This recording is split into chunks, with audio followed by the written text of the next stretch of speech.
Соңғы жылдары балалар да ересектер де қолданатын көлік құралдарының түрі артып келеді. Оған электрлі самокаттар мен гироскутерлер жатады.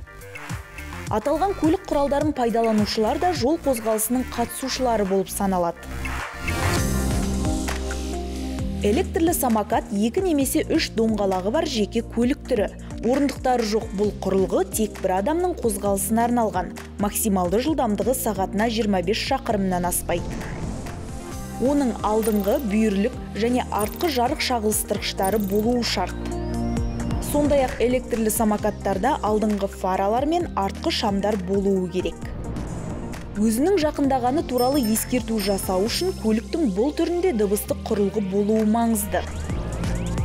Электрлі самокатты басқару кезінде сақталуы тиіс қауіпсіздік шаралары.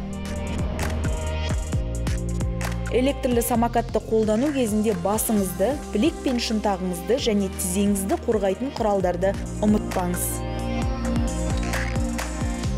Қозғалыс бағытына жақсы шолу жасап, ұялы телефон немесе басқа гаджеттерді пайдаланбаңыз.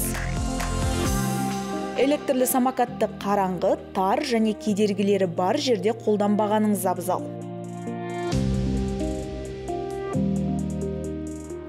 Көлік құралын 2 қолыңызбен ұстаңыз. Тоқтайтын болсаңыз, асықпаған жөн.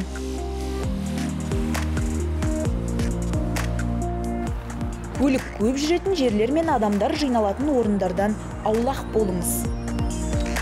Жаяу жүргіншілер өткелінен көлік құралынан түсіп өтуіңіз керек.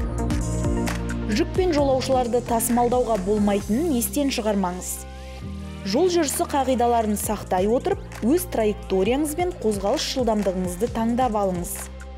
Жаяу жүргіншіге немесе велосипедшіге өзіңіздің жақындағаныңыз туралы хабарлаңыз. Электрлі самокатты үнемі техникалық тексеруден өткізіп тұру керектігін естен шығармаңыз.